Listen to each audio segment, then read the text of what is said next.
Hi and welcome back to Joe Talks Cars and welcome to another video.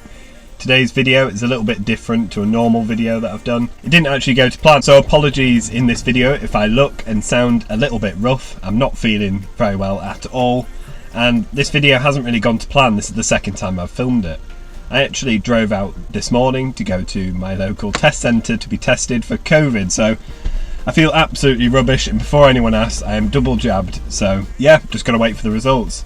So I went out and I thought I'll use this opportunity to film a little bit of an update on the car, tell you about when it's going to the garage, answer a few of the questions that haven't been answered in my previous video. Went for a lovely little drive, the roads were clear, but the audio messed up, so none of that footage has been useful. So as I am now on self-isolation, I thought I would come out, sit on the driveway and sort of redo the video in a way. So first of all, I just want to talk about the car going into the garage. So if you're a regular viewer of this channel, you'll already know this car is suffering with bore scoring. It's got bore scoring on cylinder 6 and cylinder 5, and possibly needs a piston on both of those cylinders also. So the car is going in on the 30th of August, so right at the back end of this month. Is it this month now? Right at the back end of this month. So not too much longer to wait, and I'm really looking forward to that. So it's not going to be cheap. They've quoted me between £5,500 and £6,000 for that, so that's where the car's going. I'm really looking forward to it, getting the car in, getting it ripped apart and made like new again, because I absolutely adore this car and I can't see myself driving anything else. I had a few questions online. A couple of people have asked what type of liners I'm going to have. I looked into the liners that Hartec use. I think they're called Nickel liners, I could be wrong, and the cost of those is quite astronomical. So what Strauss do is they fit steel liners, and I know I'm going to get a lot of hate about the steel liners, but they assure me they've never had a problem with a car coming back to them with rescoring.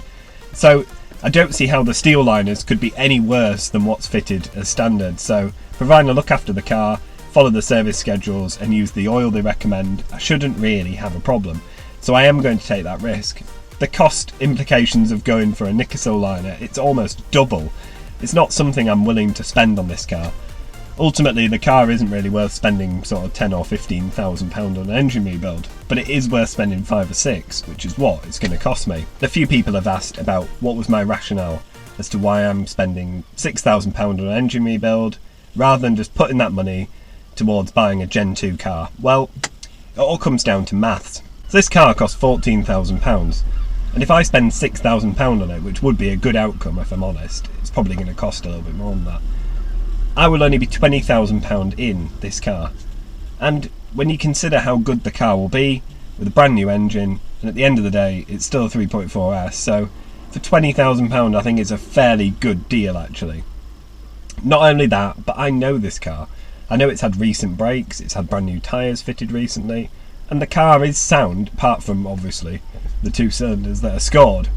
So I know that once it's rebuilt I'm going to have an absolutely fantastic car and hopefully have many more years of trouble-free motoring. Well, at least I hope I will. So today in this video I just wanted to update everyone on something that I've been modifying on the car. Well, modifying / fixing.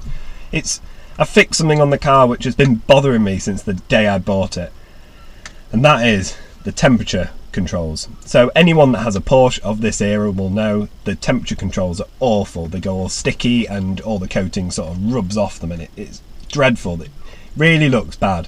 And to be honest, the whole interior of this car, although it's an old design, it really does look like a modern car, and anyone that gets in will just think it's a brand new Porsche. They won't really realise unless you know what you're looking at.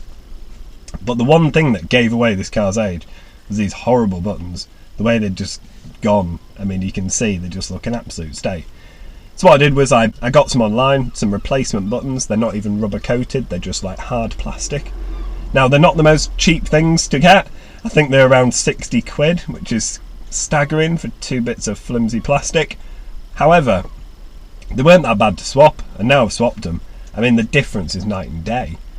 Not only that, but I found it a really easy modification to do.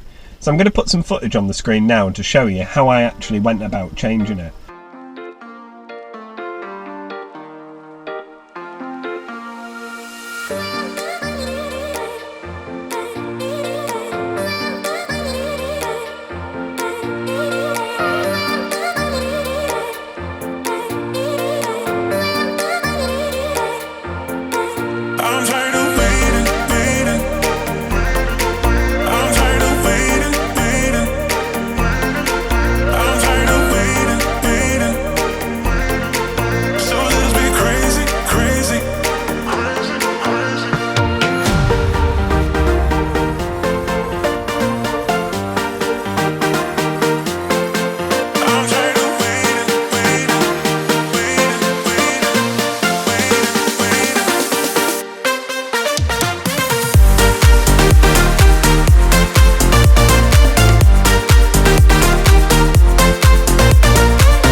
not going to do a how-to guide into how I did it because I don't think that suits the channel. It's not what this channel's about.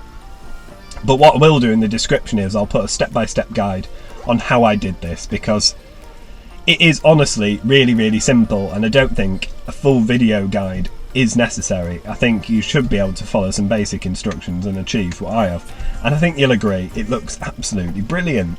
I'm really, really happy with it, and it has just brought the interior of the car up to date. The only thing I'm left to do is swap these horrible volume buttons out, because they've kind of gone the same way. I think they just pull off and you can just replace those, but I need to look into that. But yeah, they're another thing that look a little bit manky, but compared with the other buttons, they don't look too bad. Weirdly, I've had an issue with the car as well, not only obviously the engine issue, which is a major one, but the other day I was sat inside the house with the windows open. It was a really warm day, and I just heard a metallic clanging sound, like a piece of metal has fallen off something and hit the hard ground, and I thought, what the hell was that? Went to look out the window, saw nothing. Later on that day I went out in the car, and when I came back I thought, what's that in the middle of the driveway? It's a big lump of metal. Was that lump of metal? So a spring, the top of the rear spring, has just snapped off. Normally this sort of thing would happen when you were driving and you'd just get your MOT and they'd be like, yeah, you've cracked a spring, and you'd have an unexpected bill. But yeah, it's just appeared on the driveway. So I know there's a cracked spring, so that is going to be fixed when they do the engine rebuild. Might as well, while everything's out, just get it done. But again, I haven't really noticed the car. It doesn't handle it differently or sit to one's, like, lower on one side or anything. So I don't think you would know. Well, I certainly wouldn't know that I'd snapped that. It hasn't made any weird noises, so yeah. But I've heard it's quite common actually. It's to do with the way the water sits on the top of the suspension. It rots it out. You can see it's just kind of rusted round. Very weird, but yeah. Just seems to be falling to bits, this car, so I'd be glad when I get it fixed. I also want to take this opportunity to thank every single one of you that has subscribed to this channel. I only started in February, and already the channel is nearly at 800 subscribers, and it's getting tantalisingly close to that 1,000 subscriber milestone.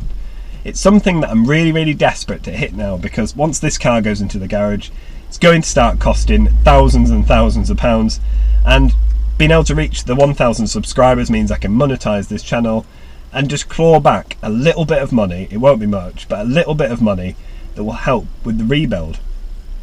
I think it'll be such a small amount, it'll only help me sort of get to Leeds on the train and back a couple of times to film my videos, but that will be brilliant anyway. In the meantime, when this car's in the garage, obviously at the moment I'm not doing very many videos, and I'm feeling very, very ill at the moment, so I am stuck literally on my driveway. I can't leave the house, so until I get my test result back.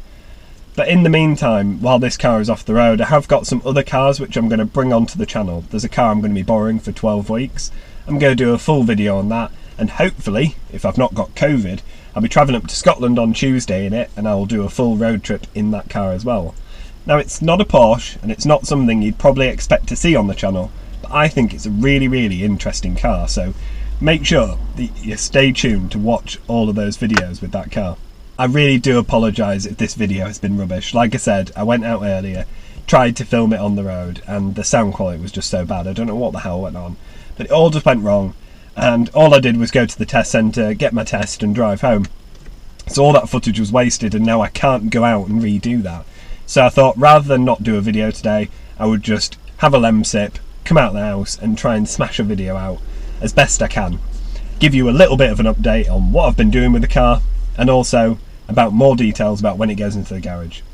So just a quick reminder, if you haven't already subscribed to this channel and you're really interested to see this engine rebuild process and how much it ultimately costs me, then make sure you hit that subscribe button so you don't miss a thing. Thank you very much for watching, and I'll see you next time. Bye.